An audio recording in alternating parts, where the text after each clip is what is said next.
नमस्कार दोस्तों, NTV motivation YouTube channel में आप सभी का एक बार फिर से स्वागत है। प्रस्तुत है चाणक्य नीति के आधुनिक रूपांतरण की एक और वीडियो। चाणक्य नीति को पूरी तरह और अच्छे से समझने के लिए वीडियो को अंत तक ज़रूर देखें। दोस्तों, कृपया आप सबसे पहले तो इस वीडियो को लाइक कर दीजिए, क्योंकि बाद में आप लाइक करना भूल जाएंगे, इसलिए लाइक ज़रूर करें। अब चलिए शुरू करते हैं आज का वीडियो। दोस्तों, महान आचार्य चाणक्य ने अपनी नीति में ऐसे पुरुष के लक्षणों के बारे में बताया है जिसकी पत्नी अवश्य ही उसे छोड़कर चली जाएगी। ऐसे पुरुष की पत्नी ना तो उसका सम्मान करती है और ना ही उससे प्रेम। ऐसी स्त्री उस पुरुष के पीठ पीछे किसी अन्य पुरुष को अपने जीवन में स्थान दे देती है और इसमें सारी गलती उस पुरुष की मानी गई है। चाणक्य कहते हैं, एक पुरुष को चाहिए कि वो अपने सामर्थ्य के अनुसार धन प्राप्त अवश्य करे। धन कमाने के लिए जो चाहे वो प्रयास करे, किंतु अपने परिवार की जिम्मेदारी से कभी मुंह ना मोड़े, नहीं तो भयंकर परिणाम भुगतने पड़ सकते हैं। दोस्तों, जिस पुरुष का परिवार उससे संतुष्ट नहीं रहता, उसका अनर्थ होना तय होता है। इसके साथ ही पुरुष को सबसे अधिक महत्व अपनी पत्नी को देना चाहिए, क्योंकि वो उसकी अर्धांगिनी होती है। अर्धांगिनी को दुर्लक्ष्य करना वैवाहिक जीवन का नाश करना होता है। अगर आप चाहते हैं कि आपके वैवाहिक जीवन में कोई तीसरा व्यक्ति प्रवेश ना करे, तो चाणक्य नीति को आप ध्यान से अवश्य सुने। दोस्तों, स्त्रियों को भी चाणक्य ने ये उपदेश दिया है कि अगर किसी स्त्री के पति में ये लक्षण हो तो वो उसका तुरंत ही त्याग करके किसी अन्य पुरुष के साथ जीवन व्यतीत करे। ऐसे व्यक्ति से विरक्त होने में ही उस स्त्री की भलाई है, नहीं तो वो पुरुष उस स्त्री का नाश कर देगा। नंबर 1, अत्यंत क्रोधी।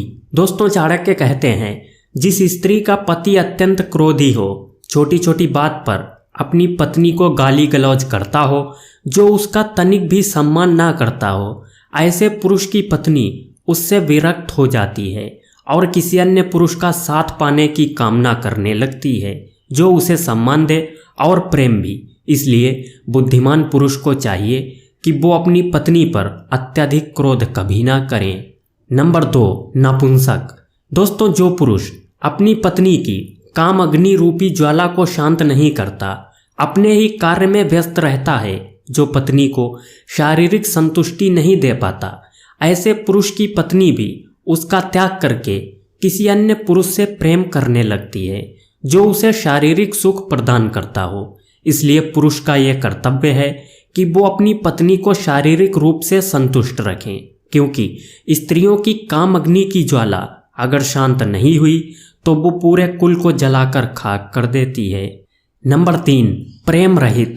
दोस्तों, चाणक्य जी कहते हैं, जो पुरुष प्रेम रहित है, जो अपनी पत्नी से जरा सा भी प्रेम नहीं करता अथवा जिसके मन में पत्नी के लिए कोई स्थान नहीं है, ऐसे पुरुष की पत्नी भी उसका त्याग करके किसी अन्य पुरुष का हाथ थाम लेती है।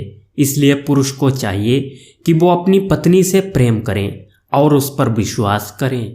दोस्तों, बाल्यावस्था से ही मनुष्य को सिखाया जाता है कि हमें एक दूसरे की मदद करनी चाहिए। किसी को कोई आवश्यकता हो तो उसे देना चाहिए।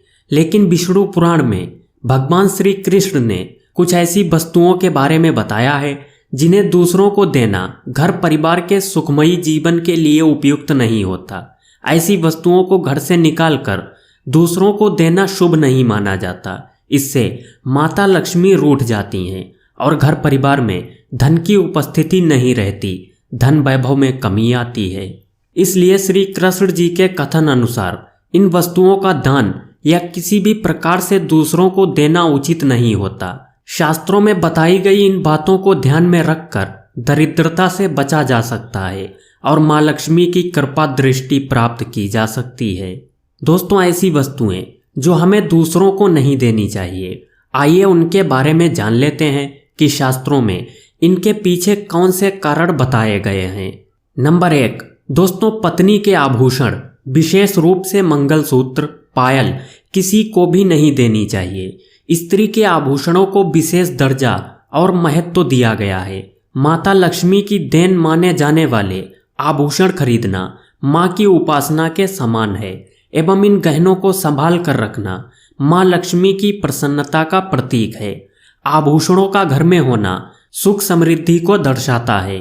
स्त्री के आभूषण सौभाग्यवती के आशीर्वाद के समान होते हैं। इन्हें दूसरों को देना मतलब घर की बरकत को अन्य किसी को देने जैसा है। स्त्री के आभूषण श्रृंगार के लिए ही नहीं बल्कि अपने धार्मिक महत्वपूर्ण एवं माँ लक्ष्मी के आशीर्वाद स्वरूप माने जाते हैं। इन्हें देना माँ की कृपा से वंचित होने जैसा है। इसलिए अपनी पत्नी के आभूषण कभी दूसरों को नहीं देने चाहिए।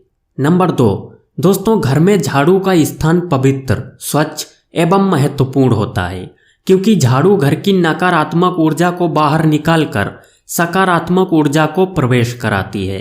घर में स्वच्छता का जितना महत्व है उतना ही झाड़ू का ही महत्व है। झाड़ू को माँ लक्ष्मी का प्रतीक माना गया है, जो घर की गंदगी को दूर करके घर को स्वच्छ करके माँ लक्ष्मी का वास कराती है। घर की सुख शांति एवं समृद्धि में माँ लक्ष्मी का प्रतीक झाड़ू का विशेष स्थान होता है। इसलिए घर की झाड़ू को कभी दूसरों को नहीं देना चाहिए, क्योंकि ऐसे घर से लक्ष्मी चली जाती है।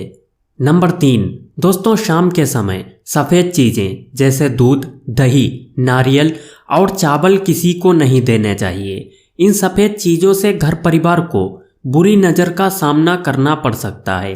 अगर अनिवार्य है तो खरीद कर दे सकते हैं, लेकिन घर में उपयोग की जाने वाली ये चीज़ें कभी किसी को शाम के समय ना दें। ऐसा करना दुर्भाग्यकारक होता है। नंबर 4 दोस्तों, घर में जमा धन जो या तो किसी तिजोरी में रखा हो या अपनी पत्नी के पास रखा गया हो, इसे भूल से भी कभी दूसरों को उधार ना दें।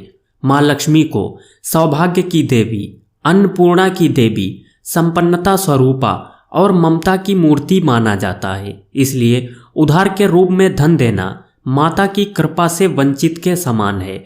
घर में रखा धन वृद्धि कराता है और अगर किसी को दिया तो धन की वृद्धि में रुकावट आती है। आपसी संबंध में परेशानियां होती हैं। विशेष रूप से एकादशी या किसी त्योहार के दिन अपनी तिजोरी में रखा हुआ धन भूल से भी किसी को उधार में ना दें। नंबर 5 दोस्तों, जिस प्रकार रसोई घर की शुद्धता का माँ लक्ष्मी की कृपा से सीधा संपर्क होता है, उसी प्रकार घर का एक महत्वपूर्ण स्थान मानी जाने वाली रसोई घर, उसमें प्रयोग होने वाली सारी वस्तुएं भी महत्वपूर्ण होती हैं। रसोई घर में प्रयोग होने वाला चकला, बेलन, तवा किसी को इस्तेमाल के लिए नहीं देना चाहिए। ऐसा माना जाता है इन वस्तुओं को दूसरों को देने से घर का भाग्य चला जाता है और महालक्ष्मी की कृपा नहीं मिलती है। इसलिए दोस्तों, इन 5 चीज़ों को दूसरों को देना शुभ नहीं माना जाता। इसलिए आप भी अपने घर पर माँ लक्ष्मी की कृपा बनाए रखने के लिए इन 5 चीज़ों को कभी दूसरों को इस्तेमाल के लिए या फिर उधार में बिल्कुल भी ना दें। बहरहाल दोस्तों, आज के इस वीडियो को यहीं पर समाप्त करते हैं और आशा करते हैं आपको वीडियो पसंद आया होगा। इस वीडियो से आपने क्या सीखा नीचे कमेंट में ज़रूर बताएं।